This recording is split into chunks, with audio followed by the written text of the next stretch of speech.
नमस्कार दोस्तों, NCB education hub YouTube channel में आप सभी का हार्दिक अभिनंदन है। आज का मोटिवेशन देखें भाई। इतनी भी दूर नहीं मंजिल, इतनी भी दूर नहीं मंजिल, तू नजर मिला तो सही। दोस्त रास्ते भी साथ देंगे, तू एक बार कदम आगे बढ़ा तो सही, तू एक बार कदम बढ़ा तो सही। देखिए दोस्तों, अपनी क्लास प्रारंभ करते हैं। प्रधानमंत्री की जो सीरीज चल रही है उसका अगला चैप्टर देखें। प्रधानमंत्री पद से त्यागपत्र देने वाले भारत के पहले प्रधानमंत्री कौन थे भाई? सवाल आपसे पूछ रहा है कि भारत के वो पहले प्रधानमंत्री कौन थे जिन्होंने अपने पद से त्यागपत्र दिया। दोस्तों, मोरारजी देसाई ने दिया था। ध्यान रखना, मोरारजी देसाई भारत के पहले गैर कांग्रेसी प्रधानमंत्री भी थे भाई। अगला क्वेश्चन, लोकसभा में बहुमत दल का नेता कौन होता है? लोकसभा, जिसे आम सदन कहते हैं, जिसे निम्न सदन कहते हैं, प्रथम सदन कहते हैं, या आम लोगों का सदन कहा जाता है, जिसे अस्थायी सदन भी कहा जाता है, उसके बहुमत दल का नेता देश का प्रधानमंत्री होता है। अर्थात लोकसभा में जिस व्यक्ति को स्पष्ट बहुमत प्राप्त होता है उसे ही देश का प्राइम मिनिस्टर बनाया जाता है। अगला क्वेश्चन, स्वतंत्र भारत के पहले वित्त मंत्री कौन थे भाई? अपने देश के पहले वित्त मंत्री, अपने भारत के, दोस्तों जॉन मथाई, ये भारत के पहले वित्त मंत्री बताए जाते हैं भाई।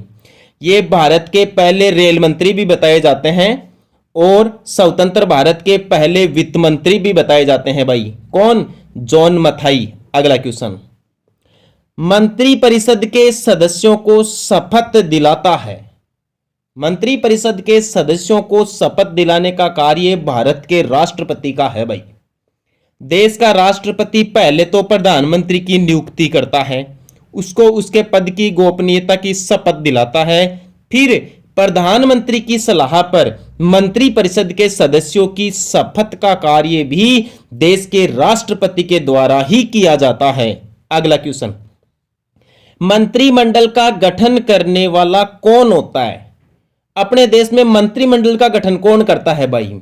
वो कौन सा पद है जिसके द्वारा मंत्रिमंडल का गठन किया जाता है? तो हमारे देश का जो केंद्रीय मंत्री होता है, देश का जो केंद्रीय मंत्री होता है उसी के द्वारा मंत्रिमंडल का गठन किया जाता है। ध्यान रखना, बहुत ही अच्छा सवाल है कि मंत्रिमंडल का गठन केंद्रीय मंत्री के द्वारा किया जाता है। अगला क्वेश्चन देखिए भाई, कौन से प्रधानमंत्री की नियुक्ति के वक्त वे किसी भी सदन के सदस्य नहीं थे? दोस्तों, एच.डी. देवगौड़ा। एच.डी. देवगौड़ा का संबंध भारत के कर्नाटक राज्य से रहा है भाई, और ये भारत के 11वें प्रधानमंत्री बने थे। ऐसा बताया जाता है जब एच.डी. देवगौड़ा देश के प्रधानमंत्री बने थे तब वो न तो लोकसभा के सदस्य थे और ना ही राज्यसभा के सदस्य थे भाई।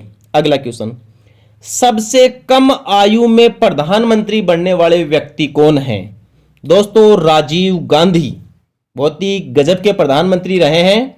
जो श्रीलंका का जातीय संघर्ष हुआ था उसमें शांति सेना भेजने का कार्य भी राजीव गांधी जी के द्वारा ही किया गया था, और आगे चलकर राजीव गांधी जी की हत्या इसी कारण श्रीलंका में लिट्ठे नामक संगठन ने कर दी थी भाई। तो सबसे कम आयु के प्रधानमंत्री राजीव गांधी थे।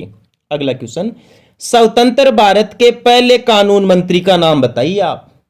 हमारे देश के पहले कानून मंत्री का नाम था डॉक्टर भीमराव अंबेडकर। डॉक्टर भीमराव अंबेडकर को भारतीय संविधान का पिता भी कहते हैं या भारतीय संविधान का जनक भी कहते हैं। दोस्तों, ज्यादातर एग्जामों में स्वतंत्र भारत के प्रथम स्वास्थ्य मंत्री के बारे में पूछा जाता है, तो उनका नाम राजकुमारी अमृता कौर है। ध्यान रखना आप। अगला क्वेश्चन, वह प्रधानमंत्री जो एक भी दिन संसद नहीं गए। बहुत गजब का सवाल है दोस्तों ये। चौधरी चरण सिंह। चौधरी चरण सिंह दोस्तों 2 बार उप प्रधानमंत्री भी बन चुके हैं। चौधरी चरण सिंह के बारे में ऐसा बताया जाता है ये एक किसान नेता थे और इन्होंने एक बार भी संसद का सामना नहीं किया भाई। बहुत गजब का सवाल है। तो वो व्यक्ति चौधरी चरण सिंह जी थे। अगला क्वेश्चन देखिए भाई, संघीय मंत्रिमंडल की बैठक का सभापति कौन होता है?